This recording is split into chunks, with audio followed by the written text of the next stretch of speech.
All right.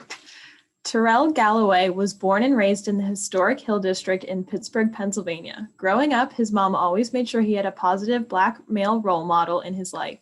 She knew that he would not see much positive Black representative of Black males in school, media, or society, and enrolled him in several programs to provide mentorship.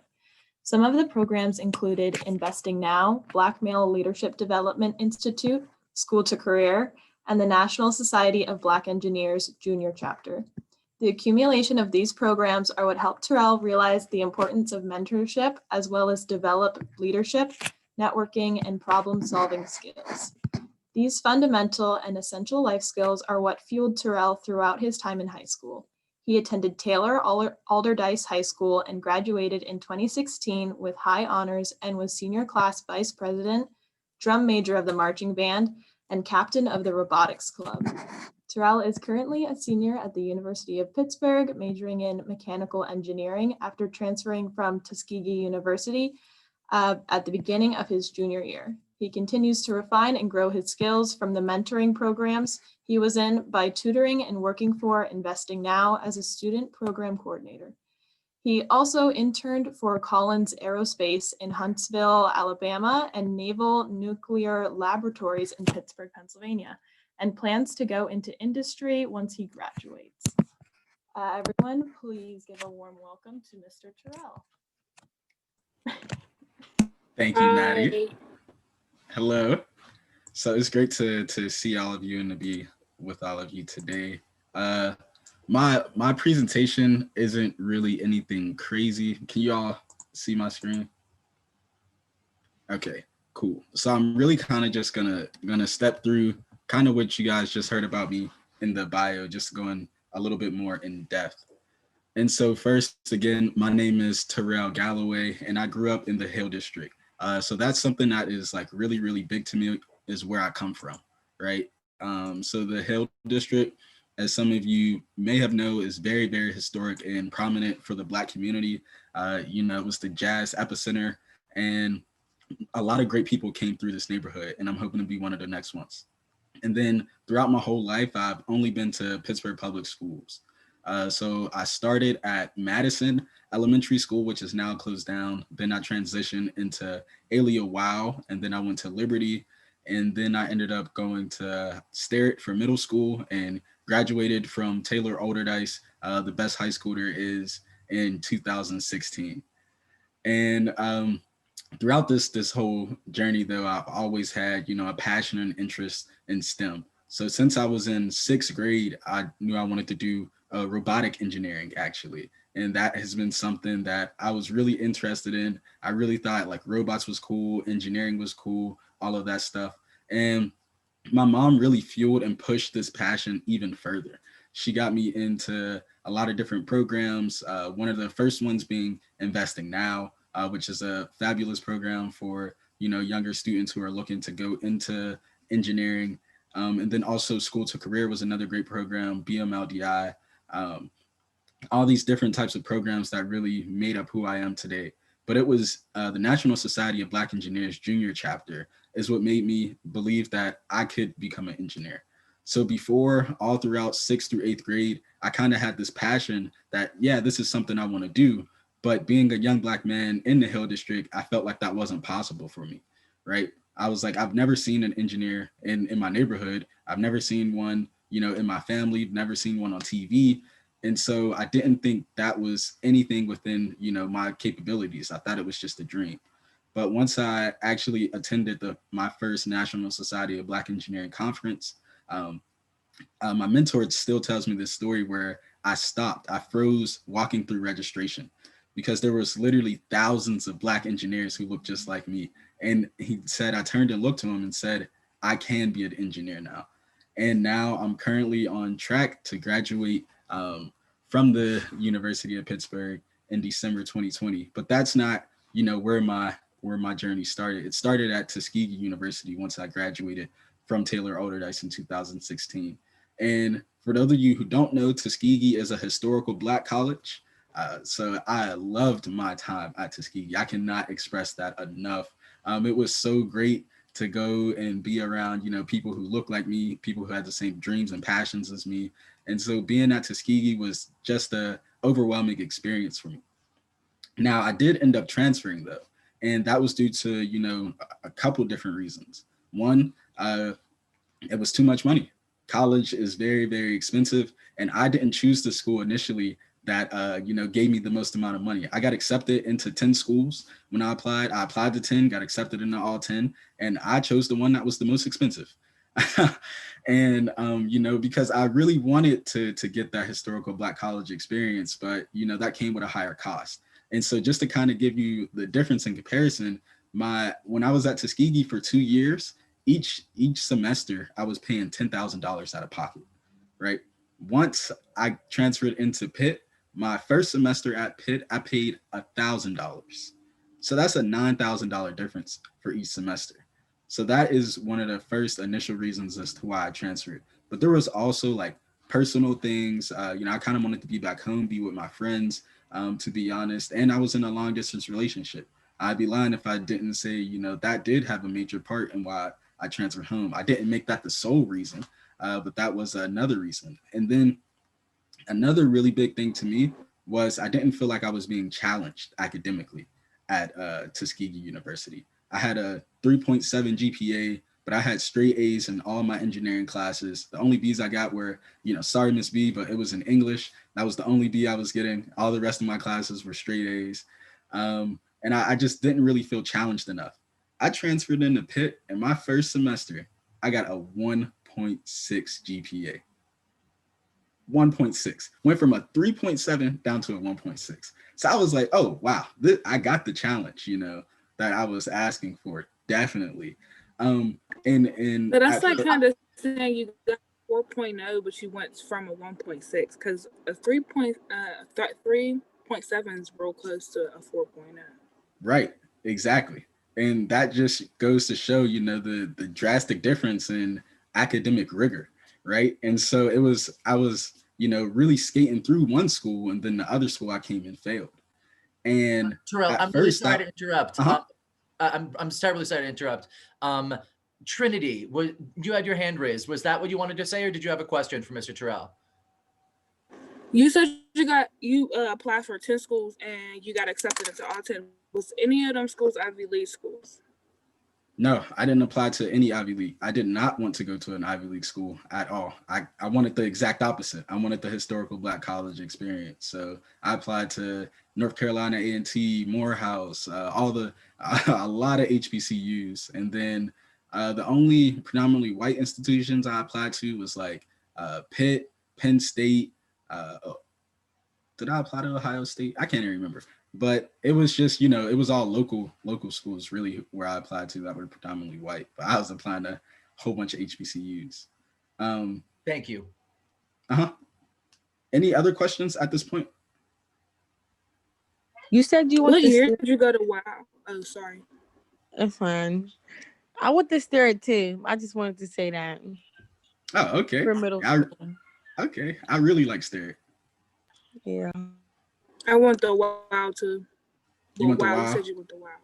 I was there for like 3 days. Yeah, I was there for 3 days because I was there for a half a year.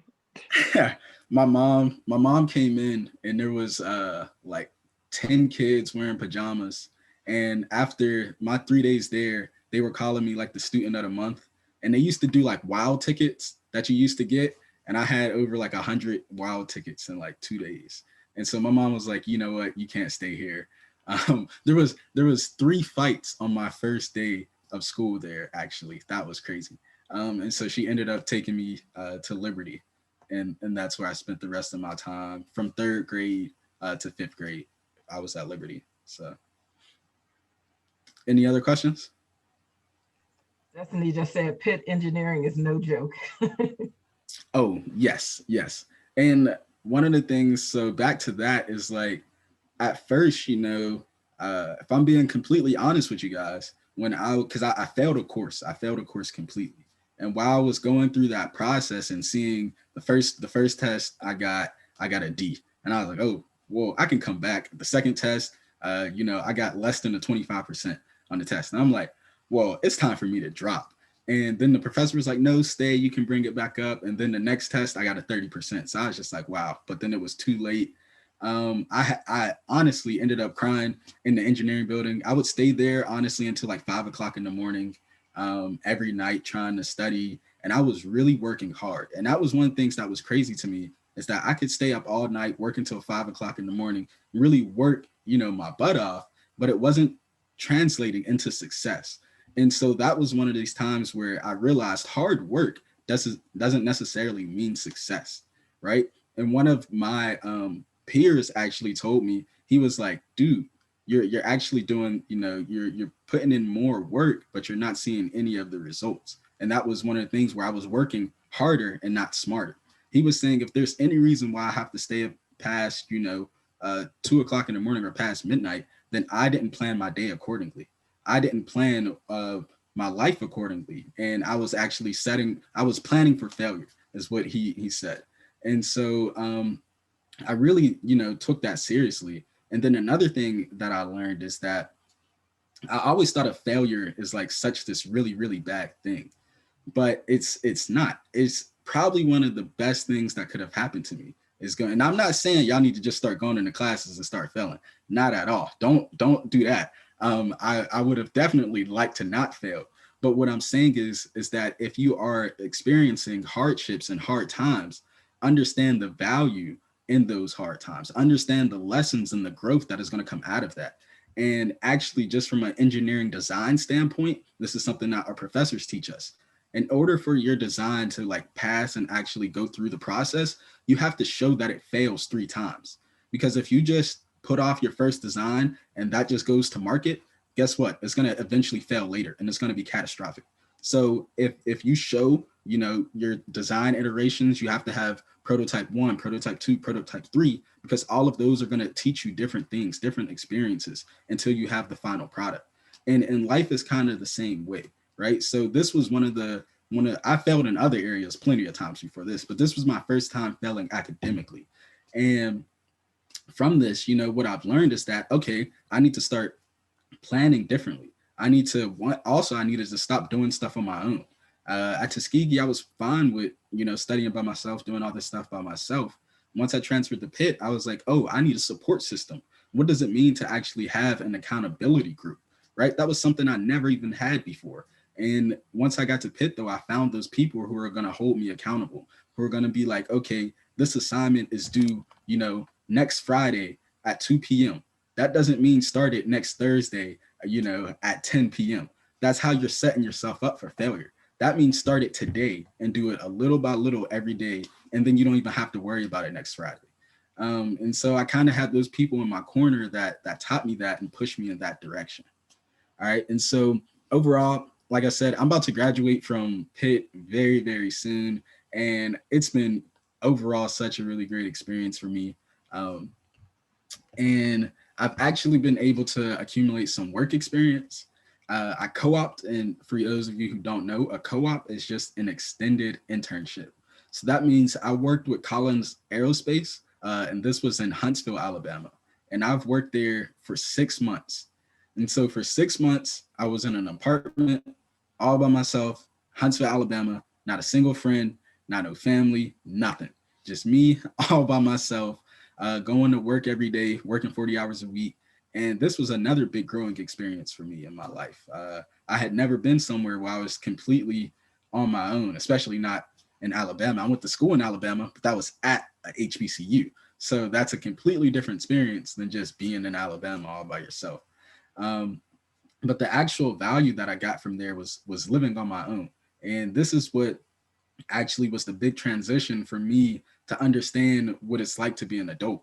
My first week there, I called my mom and I was like, Mom, I'm so sorry for all the stuff I didn't put you through, because being an adult is hard. Like, I didn't realize it was so much work. I was struggling to feed myself every day, and she was doing that, with 3, 4, 5 kids at a time. So I was like, wow, this is crazy. Like, I got to cook every day. Like, what? Like, why? And so there was like all these different like personal struggles I was going through. But another thing of this is like I was working on the UH-60M Black Hawk helicopter. this is one of the helicopters that the president actually gets to fly in. And I was a sophomore in sophomore in college, and I was working on this helicopter. I was doing all the kind of the documentation work for it, developing, what is safe for the pilot. And then I was also doing the testing work. So in the picture that you see here, all of this stuff here, this is called the primary flight display and the multifunctional display. I helped implement all of that stuff into there, right? So I helped test it all, helped design it all, and stuff like that. So that was really, really cool and really, really fun experience, especially, like I said, as a sophomore in college.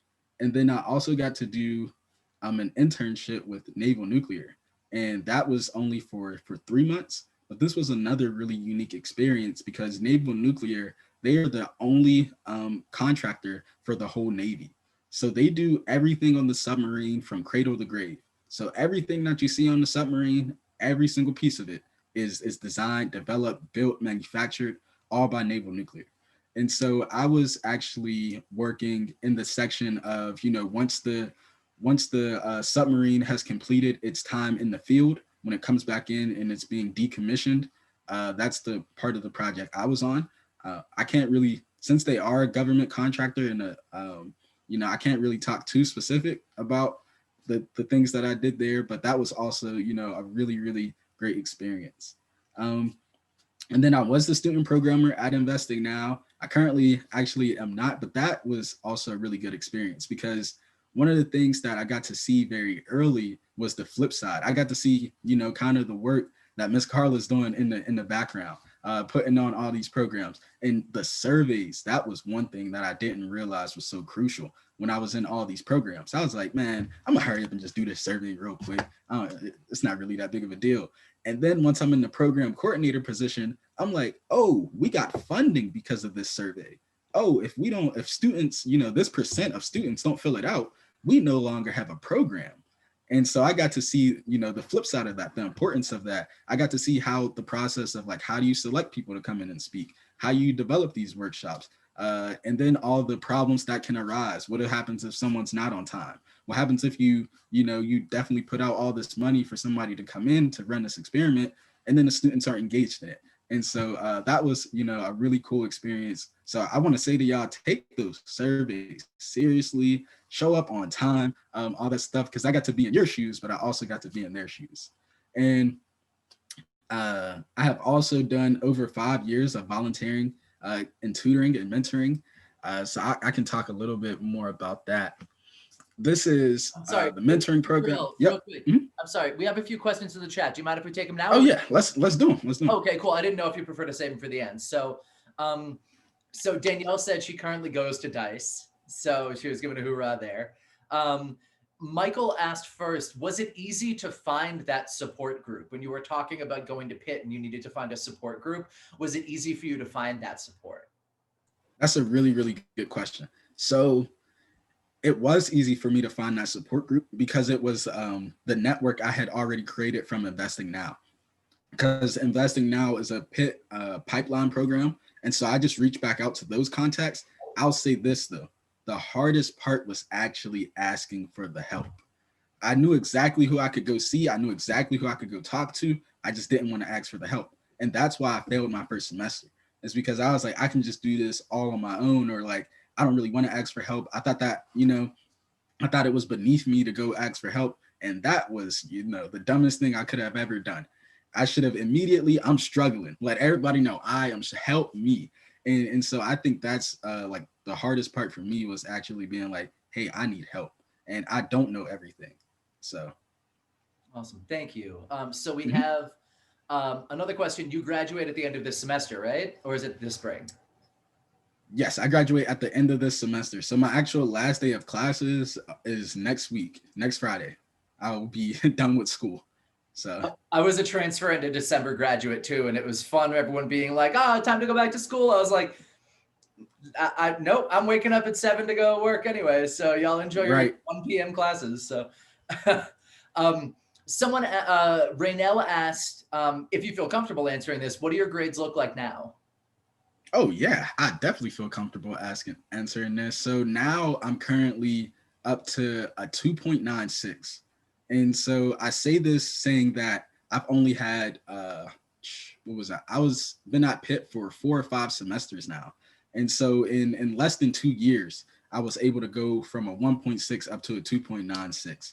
And that's something, a lot of people can't really do in such a short amount of time. So yeah, I've had ever since that first semester, after that, I had like a 2.5, then like a 3.0, then like a 3.4, then like a 3.5. Like, so it's just been going up slowly but surely. Nice. Thank you. We got, so I was about to say three more questions, but 2 questions and a congratulations. Roberto said, congrats on your upcoming graduation. Thank you. Trinity asked, what type of work did you do at Huntsville? Right. So I was a systems engineer there. And in Huntsville, I was responsible for making sure the whole system works as a whole. So the best way I can explain this is like if you have your car, right, somebody has to make sure, one, that when you plug your key in, that turns, right? And somebody also has to make sure that lights come on. What a systems engineer does is make sure when you plug in your key and turn it, that the lights come on at the same time, right? And so they just make sure everything is working together. That when you press your turn signal and you turn the wheel, That's that a the lot turn of signal. responsibility. Yes.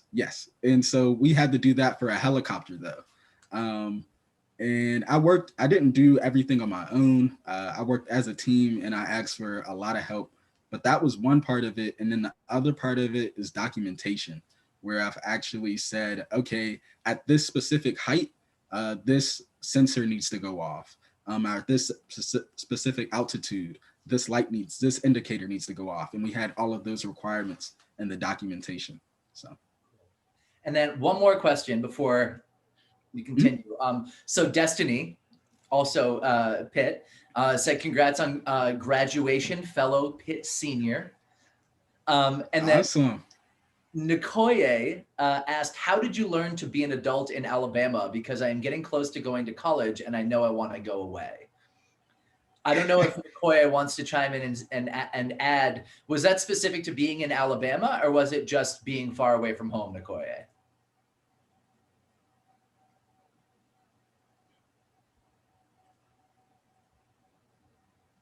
Nikoye, you want to chime in and clarify that question for us? I was trying to say it in the chat, but I had meant like being away from home because I know I am getting close to graduating and I want to know like how the experiences will like being an adult since I'm getting closer and closer to being independent. And I know for sure I do want to be far away from home because I need air from Pittsburgh. I can relate. That's exactly why I went to Tuskegee. Out of all the HBCUs, I was like, which one is the furthest? Oh, Alabama, I'm gone, like I'm out of here. But really, I think one of the most interesting things about being an adult is like, it's kind of like you just have to do it. It's really like sink or swim. So there's really not a step-by-step procedure module on how to go through these things. It's like you're gonna be hit with different opportunities are gonna come your way, and you have to take advantage of opportunities. But then also you're gonna have different roadblocks, and it's gonna be about how do you persevere through those roadblocks in your path. And it's gonna be one of the biggest things for me is kind of staying rooted into like who you are and the characters and the values that you have already created for yourself. Another thing is kind of like setting goals for yourself going forward. So to determine the type of person that you want to become and making sure that the things that you're doing today are aligned with those things. But really, I mean, it's going to hit you, and it's going to be something that kind of happens. But you can also manifest it. You can also, do these things that are going to help you get there or be better at it. And I would say another thing is doing what you just did, asking questions, asking, how do I get to this step? I think that's something that's key. You don't, after you go through college, you don't stop asking questions. That's not something that you just do in school. That's something that you do in life. That's something that you're going to constantly do, even if you feel like you already have the answer. reach out, find a different perspective, and stuff like that. So I think, you know, you're going to be more than capable of being an adult. I just say, one, you have to believe that, and two, you have to actually make the right decisions that are going to lead up to that. I hope that answers your question. Awesome. Thank you so much, Mr. Terrell. No problem. Any other questions? Okay, How did you like Huntsville? Huntsville was surprisingly amazing. That's what I've Because heard. it was actually a melting pot of different cultures. So it wasn't like stereotypical what you see on TV Huntsville. It was where I worked, it's a whole bunch of different military and engineering contractors. And so I think I only met 2 people the whole 6 months I was down there. I only met 2 people that were from Huntsville. Everyone else was from all different areas of life. And so that was a really, really cool experience, actually. I have a question. I don't know if you said it earlier because I came a little late, but what made you want to become an engineer? And then I had something else to say after that. Oh yeah. So that was kind of just instilled in me ever since I was young. I always played with Legos. I was always really, really good at math and science. And so it was kind of a natural thing for me to go towards engineering. So. And I was going to say, like, I like how you moved to a different school once you realized how easy it was, because some people but you wanted to push yourself more to go to a harder school so that you because just being the smartest, like, it's good and all, but like once you push yourself, you could be smarter than what you already are. So I like that.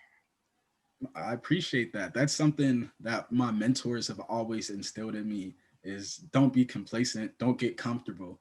If you're comfortable, you're not growing. And so that's something that I've always done is pursued what is going to be more challenging and more rewarding for me in the future. So that's what I always look for. What's going to open up the most doors and the most opportunities. And I know that's not going to come from me not being challenged. So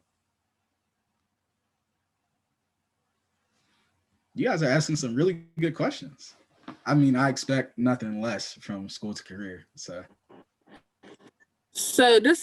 I'm trying to make this make sense. So, at what was the first school? Tuskegee or something like Tuskegee. that? Tuskegee. How do you pronounce it? Tuskegee. Tuskegee. Okay. Okay. Was the work there, was it easy? Okay, of course it was easier. But do you think that the curriculum at Pitt was harder? Like they changed everything how it was? Because you had better grades at your first college, and then when you switched, it was like they went down. So do you think like you were learning something different than what they were teaching you? Because do you think if you would have stayed there, do you think you would have been where you were now? So that's a really good question. And when I am speaking about Tuskegee, I want to make this very, very clear. It was easier for me in the mechanical engineering department. I can't speak for any other department. I can't speak for anything else at Tuskegee other than my own experience and other than my own department. So in the mechanical engineering department, in the classes that I've taken compared to Pitt, the curriculum was much harder. One of the first things that I noticed is that at Pitt, they cover more chapters. So, and this kind of threw me all the way off. So when I transferred into Pitt, when I was supposed to be starting my secondary courses, what happened was I didn't learn enough at Tuskegee in my first courses. So say at Tuskegee, we covered chapters 1 through 4 in the first course. At Pitt, they were covering 1 through 6. And so once I transferred over, I was behind and I had to make up those 2 chapters on my own. And so that was kind of, a really big struggle for me. But like I said, I can't speak for any of the other majors there or any of the other classes that I didn't take. I can only speak for what I did take. So. Thank you. Mm-hmm. Any other questions? All right, so keep moving with this is where I get like really excited is my mentoring program, Future Kings Mentoring. And so our mission is to cultivate and develop male identifying Black youth into realizing they are future kings, young successful leaders in their careers, in their communities, and in their worlds. So what does that mean and what do we actually do? So I'll start with the origin story of Future Kings and how it was kind of developed and manifested into what it is today. So I remember when I was in 11th grade, I in my immediate friend group, I would always hear, the N word and everything. And I was just like, I was getting really, really sick of hearing it. And I told my friends one day, like, can we call each other like something else? Like, I know it's like a term of endearment, but there has to be something else we can call each other. And at that time, I was listening to a lot of Kendrick Lamar, and he said in one of his songs, Negus, Negus. And I was like, what is that? And so I did my research, and that actually means Ethiopian king.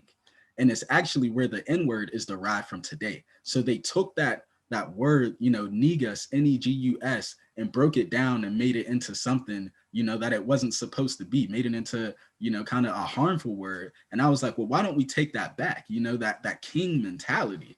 And so I was like, at first I was like, well, why don't we call each other Negus? But I was like, that doesn't really sound right. That doesn't really flow. So I was just like, well, why don't we just call each other kings, right? Because that's what it means. That's what the root of the word means.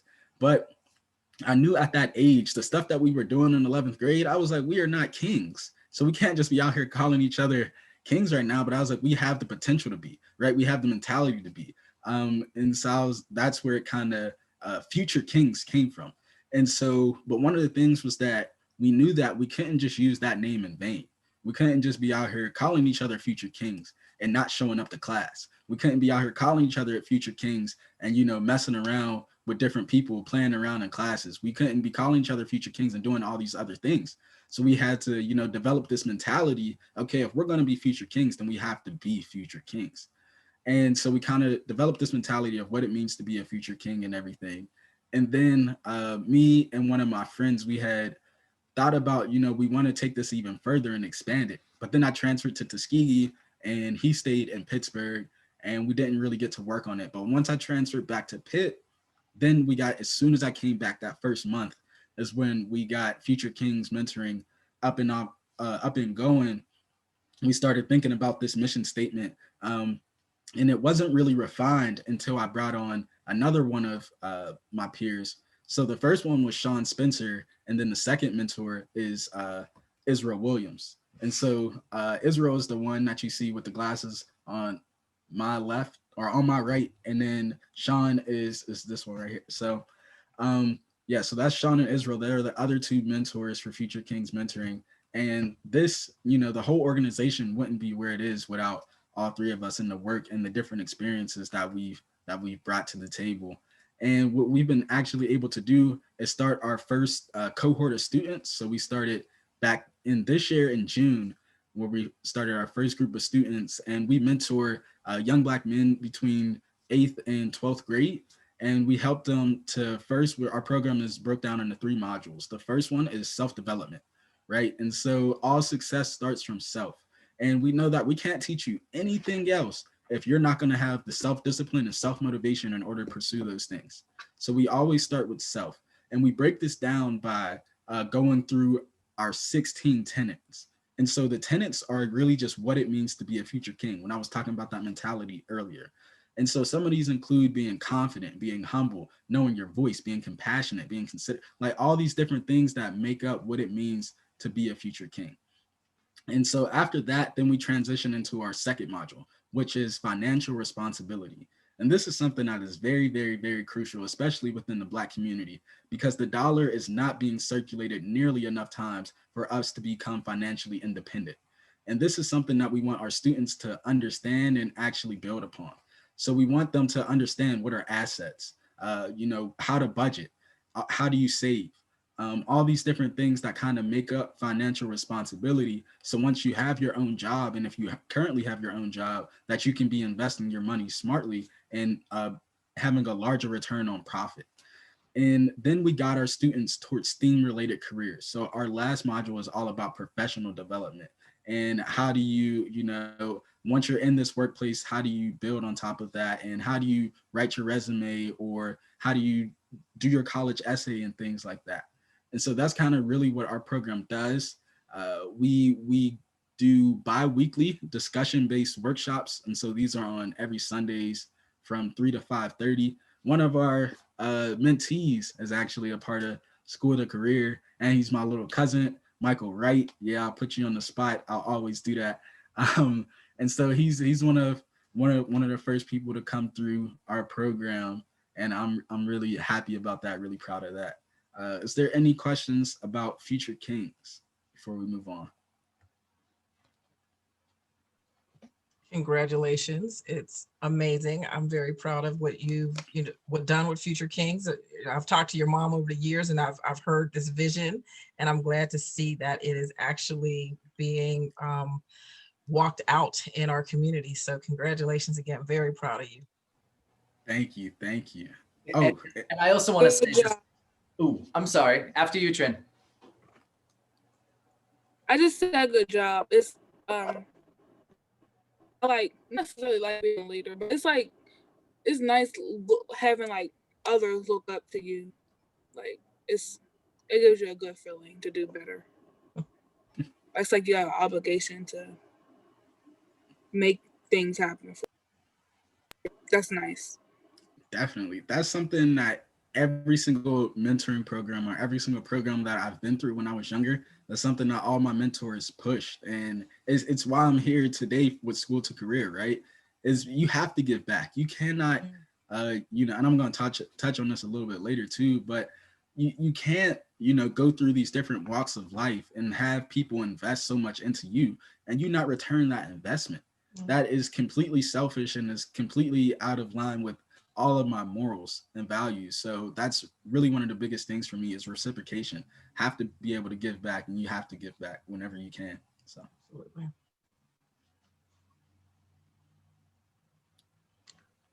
Danielle said, I like this. I'm glad we as people are giving each other proper respect. Very good. That's awesome. And Raynell says, congratulations. I love to see Black men being leaders and showing there is more to you than what people say. Very true. Thank you. Thank you. And also, this is another thing I want to point out is that, Future Kings right now, we are targeting young Black men. I mean, that's simply for the fact that we have 3 Black men mentors, but we do eventually want to create a sisterhood program or have somebody create that and run that program for Future Queens or whatever they want to call it. But we definitely want to have a sisterhood program. We're working to find those leaders to take that up right now. So if you all know anyone or you want to be that person, definitely get in contact with me. It's funny you should say that because Destiny actually ran what was the name of the program, Miss Destiny, when we had the Young Men's and Young Women's seminar? It was Empowered Queens. Empowered Queens. Yeah. Oh, that's what's up. The Pitt connection, the royalty connection, it's a kismet. It was an amazing workshop that she put together, and it was so impactful that we had scheduled it for an hour and a half, and it actually went for 4.5 hours. So I know the boys got outrun on time, and the girls were like, the young women were still talking. I was like, I want to be in that group. So yes, look, we would love for you to come back and do it again, Destiny. So I think that premise, I still have those notes. I will allow School to Career to share that for the Future Queens, Empowered Queens. That would definitely be awesome. I don't want to put you on the spot, Destiny, but if that is something that you would want to take up, definitely, even in a small capacity, you would just want to do a workshop, definitely reach out to me. I'd definitely do that. I live in North Carolina though, so I wouldn't be able to be in person as often. Oh, that's perfectly fine. Our program right now, ever since COVID, is completely virtual. So that's how we were founded, is actually. So it's kind of different. A lot of programs had to make that transition to virtual, and that's how we started. So we're really, really comfortable with it, actually. Awesome. Yeah, I'll send an email connecting you two. Okay. Look at School to Career making these network connections. Making moves. All right. So the next thing I wanted to do is give a little bit of advice before we can open up to more general questions. So this is kind of one of the first things that was mentioned to me, and kind of what I learned is always start with your why. So why are you doing the things that you're doing? And this is actually what's going to push you and drive you throughout your whole life. Is if you set this kind of roadmap and set this foundation in yourself of why you're doing what you're doing, will be your compass and kind of your guiding principle throughout your whole life. So everything that you do, start with why you're doing it. And then write and update your SMART goals. So I hope you all know what SMART goals are: specific, measurable, achievable, realistic, and timely. So it's one thing to have these kind of ideas in your head about the things that you want to do, but actually going ahead and writing those down is really, really significant and crucial. There's stories that Jim Carrey talks about and Steve Harvey talk about how they kind of wrote down, like Steve Harvey drew what he wanted his suits to look like and would write down that he wants to, own a suit factory and what it was going to look like until he had it. Jim Carrey wrote himself a check for $1 million when he was broke, and then he finally got it when he did Dumb and Dumber. And so actually writing down your goals has a lot more power in it than you might think. It's kind of the practice of manifestation. And then making yourself a priority. So I think one of the things is like, it's really, really great to go ahead and do stuff for others. I really champion that, but you also have to put yourself first, right? That's why they say, you have to, if you're on a plane, you have to put your own mask on before you can help others. When you're helping yourself and you're building up your own confidence and accomplishing your own goals, it's only going to allow you to be able to help more people. Rather than when you're just spreading yourself thin and then you're not able to do as much for others as well as yourself. So, and that's not selfish at all. The first law of human nature is actually self-preservation. So always make sure that you're making yourself a priority and do something every day simply just because you like to do it.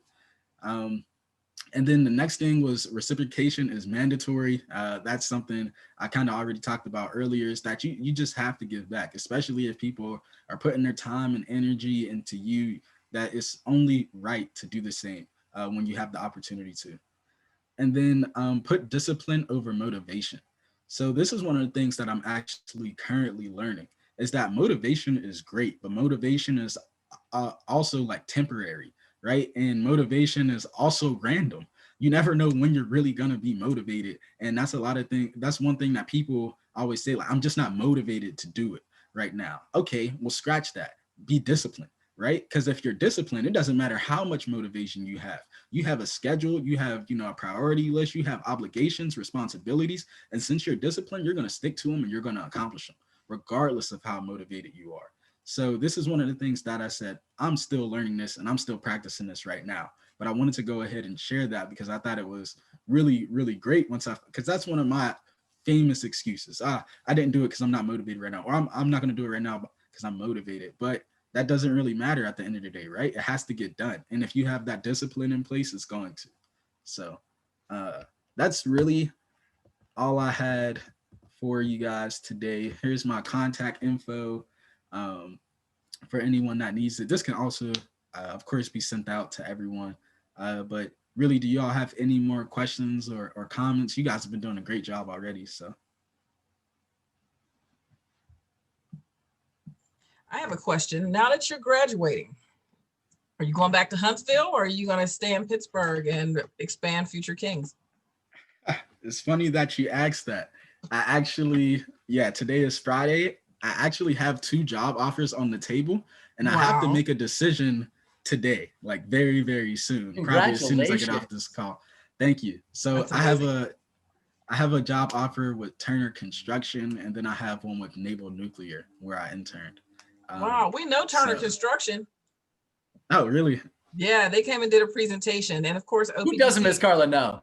Exactly. The OPDC, I think it was their president. I can't think of his name now, but we have a picture on our Facebook with their management leadership because they did some projects with Oakland Planning and Development a couple of years ago. So yeah, I know some people that know. Okay, that's awesome.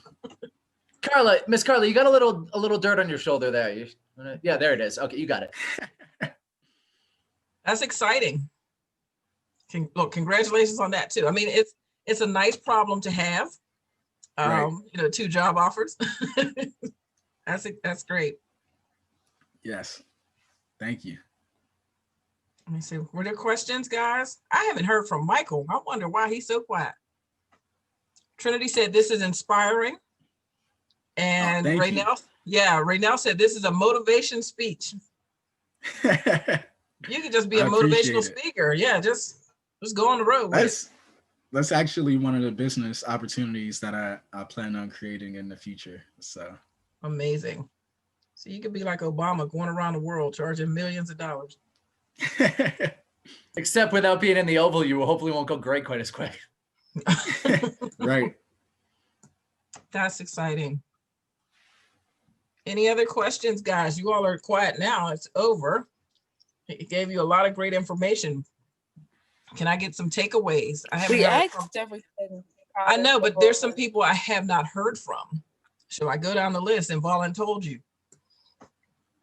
Just saying. Rasul, Michael Wright. I was about to start volunteering. How?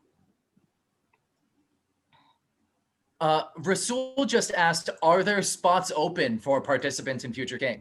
Mm-hmm. Oh, definitely. So use the link to apply, and we'll try to get you set up with, you got to do the application, and then we have an interview. So we'll try to get you set up within like 2 weeks or so.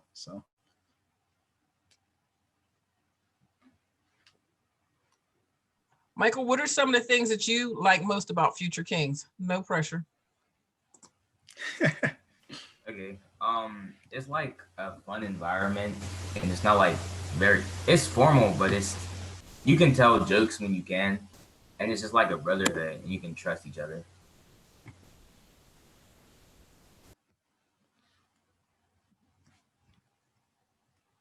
I'm glad that you said that. That's one of the biggest things that we're trying to build, is this safe space for our young Black men to be able to, feel vulnerable, but also trusting.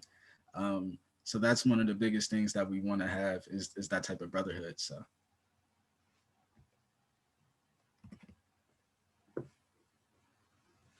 I don't know if I heard from you, Michael Dupree. Any final questions? Michael Dupree asked a couple of questions in the chat. Oh, did you? On the chat, okay. Well, I know I haven't heard from Zeke.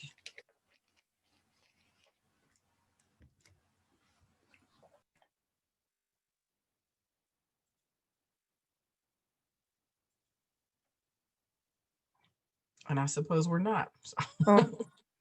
Oh, I can't hear you, Zeke. I'm here. Yeah. I don't really have any questions. Okay. I think this was amazing. I love it. I love it. I love to see that, school to career graduates and, just as, you don't even have to be a school to career graduate, just, young Black men and women, just doing positive things, especially in our community where, you don't see a lot of that giving back. So I think that's so important. And I definitely applaud you for doing it. That's amazing.